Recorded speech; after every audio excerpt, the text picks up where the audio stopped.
everyone, welcome back to my channel. My name is Katie if you're new, and today I'm going to be talking about my favorite book series. So for those of you who don't know, I am a very big reader. I read typically about 52 books a year, or at least try to, so that's about a book a week. And these are my favorite series.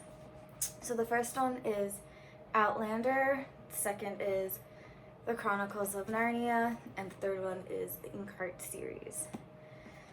Now, I used to actually work in a bookstore before all of this happened, and when people would come up and ask for historical fiction recommendations, I would always go and recommend this one. It's based in England and Scotland, but the couple is English. During the 1940s, it's right after World War II. They go to Scotland on a honeymoon, and the main character, who's the woman, the wife, ends up at like I think it's Craignadoon, it's just a stone circle, and gets transported back 200 years to the 1700s-ish. And it always made me a little sad that people would say that they weren't interested in it because there is the time travel. But I'm like, you're missing out on a really good story, even though there is time travel. And it's so much fun. They go on all these adventures. They go to France, they go to like the Caribbean, they go to America, and they go on all these adventures. She meets a Scottish man, and they go on adventures, and it kind of goes back and forth between being in the past and then modern day-ish. There's also times where she's in the 1970s, so it's modern but not our modern, but it's always in the past. They don't come into the far future to us. Some people also do kind of get intimidated by the size.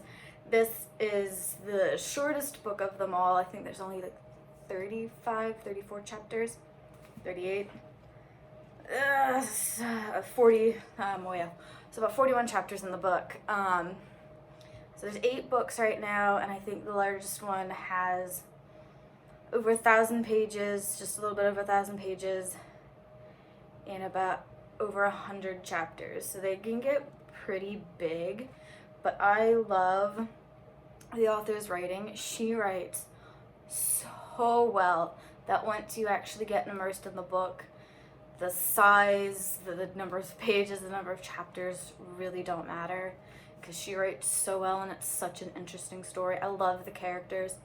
I also like to tell people that there is a TV show on it, because sometimes that can also help when the books are big. I can't remember what book they're on now. Some of the seasons are a little weird.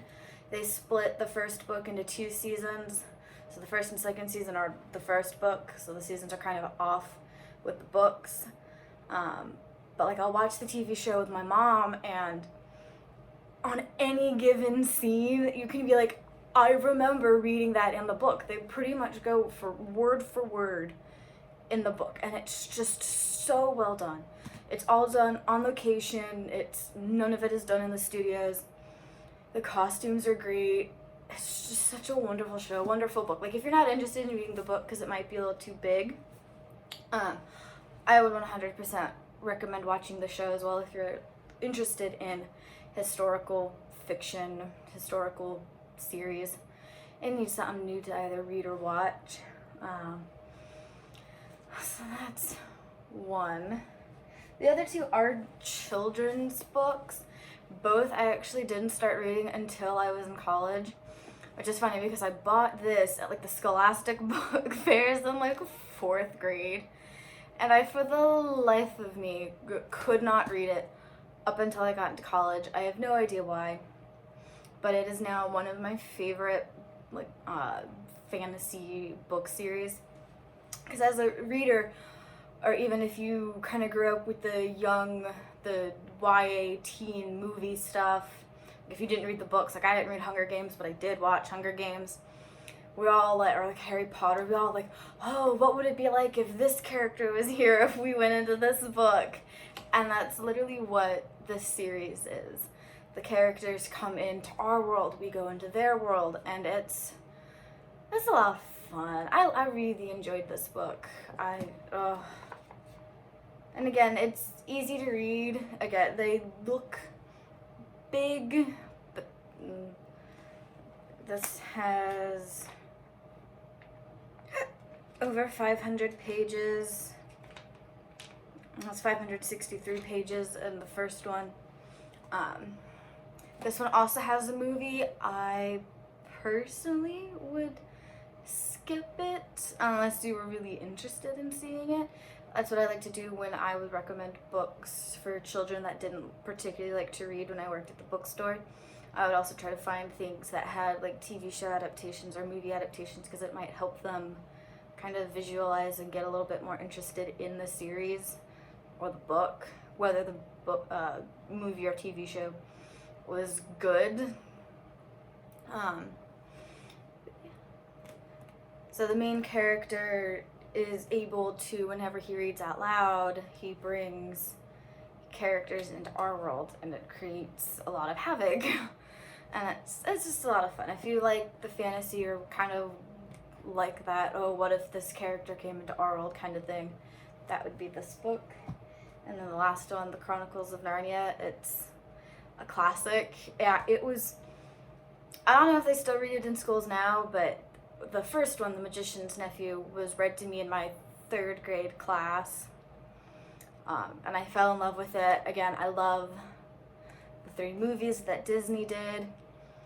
And again, they're short books. They're really easy. Like, if you are a parent and need something to read with your child, this would definitely be there.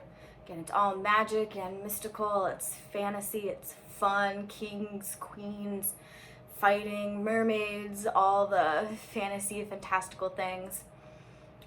And I just love it. I loved watching the movies growing up. I love reading the books now. Like, it took me a while. Like, again, it was read to us when I was in 3rd grade, and then I would kind of flip through them as growing up because I liked the movies a lot more. And then now I've read all 7, kind of have all 7 memorized by heart now. And it's just something I find really fun to read. And so that's all I have for you guys today. Those are my 3 favorite book series. Let me know what your favorite series are down in the comments, and I will see you next week. Bye!